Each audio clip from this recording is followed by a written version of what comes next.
Hello and welcome to week 7 of the 8-week body transformation challenge. Hope you guys are still really enjoying the challenge and getting the results that you desire. If you are struggling with anything, make sure you let me know because that is what I am here for, or post a discussion in the Facebook group. Okay guys, what I have found over the years of running challenges is that you're great for the 8 weeks that you're doing the challenge. You know, you're putting in all the effort, you're making exercise a priority, you're showing up each week, you are getting the results you want, and you're eating better, and you're putting in the work basically. But as soon as that 8 weeks is over, you lose motivation and drive, and you no longer make being healthy a priority to you. And then next challenge rolls around and it's like starting all over again because you didn't maintain the results that you wanted to or that you achieved during that challenge. So what I want to talk to you today about is how to maintain the results once you achieve them for the rest of your life, and making health and fitness a part of your life, not just for 8 weeks. So today what I'll talk to you about is my 5 top tips for maintaining your results year round. Okay guys, so number 1, make exercise a part of your daily routine. You know, at least 3 times a week is more than achievable. You can do that. It is about whether or not you make it a priority. So, excuses I hear: don't have enough money. Don't have money, you don't need money to go for a run or go for a walk or go for a bike ride or do a workout in your lounge room to a DVD or an app. That is not an excuse. What else? I don't have enough time and I am too busy. Bull.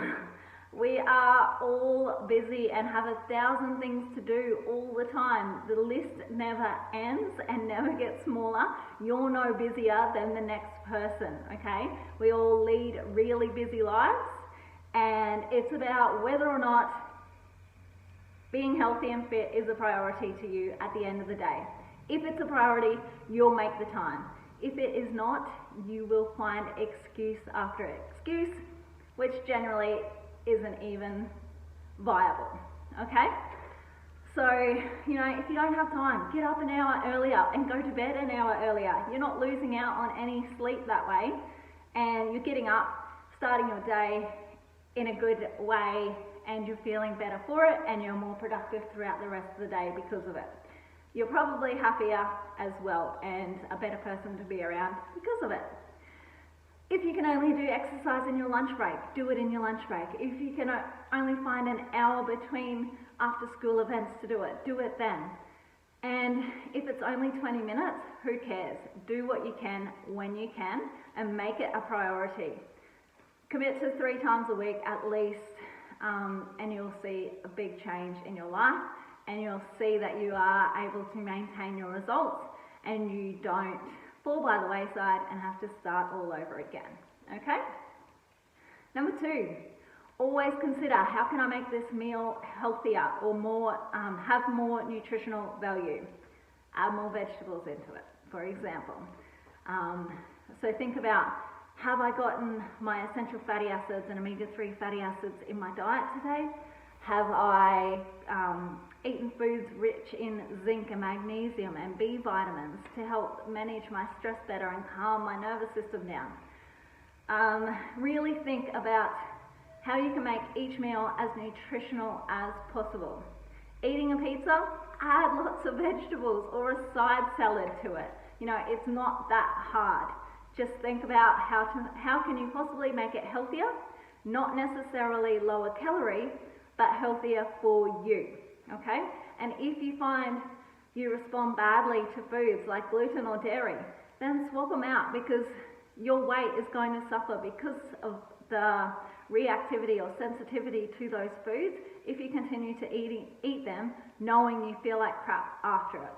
So swap it out for other alternatives. It's really not that difficult, but really think, have I made it a priority to eat as healthy as I can today and every other day, okay?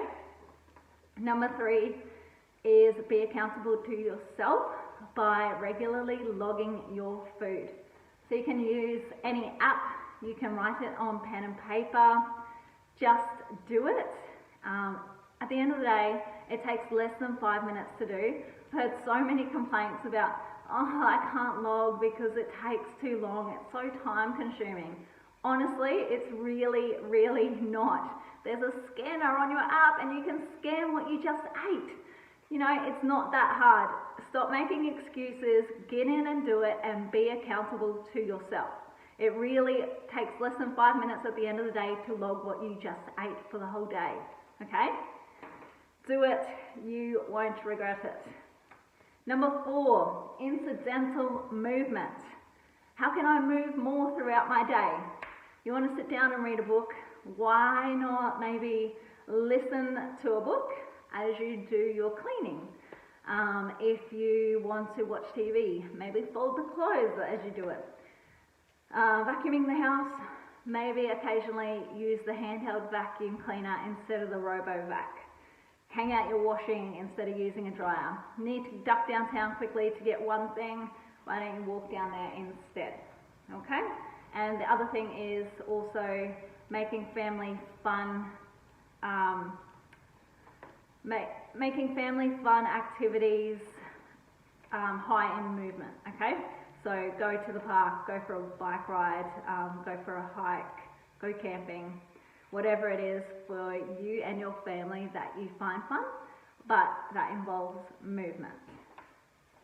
And number 5, lastly, is when exercising, always focus on your performance.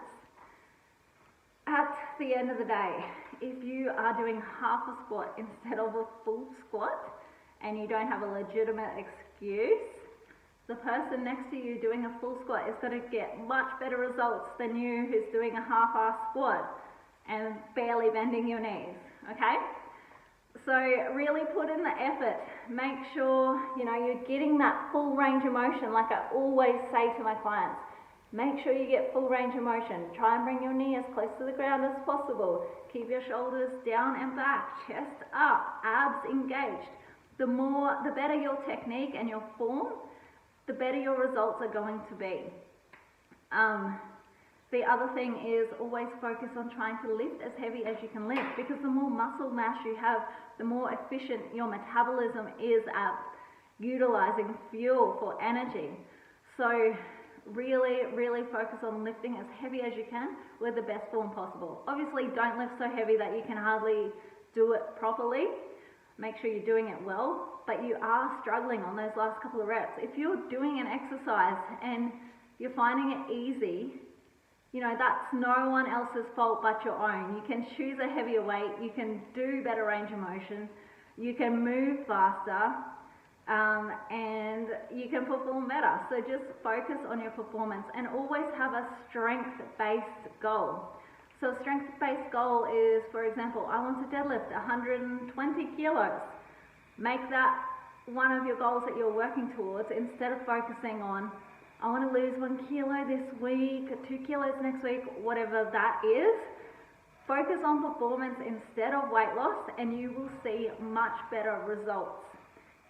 And taking into consideration the nutritional value of your foods that I mentioned before, you're going to perform so much better than you are if you're eating crap and then exercising. If you eat well and exercise, you will get way better results and you'll be able to perform so much better. So always focus on lifting as heavy as you can with the best form and technique, and really putting in maximum effort where it's needed. If you're doing sprints, don't go for a jog. Sprint, get your lungs burning, get your heart rate up, and put in 100% effort where it's needed, okay? You half-ass the exercise, you'll get half-ass results at the end of the day, okay? I think that is all I have to say. So number 1, to recap, was make exercise as part of your daily routine. Number 2, was always consider how much nutrition you're getting out of each meal. Number 3 was regularly logging your food. And number 4 was incidental movement. And number 5 was performance-based goals. Okay, so that is it. Just as a suggestion, other performance-based goals are like being able to do your chin-ups, being able to do some push-ups on your toes, being able to plank for a certain amount of time, being able to do a handstand. You know, all different exercises, but trying to reach a certain weight are really good goals to focus on when you're focusing on strength-based goals. Okay guys, have a great week, and I hope that helps you maintain your results for life. Okay guys, see you, bye.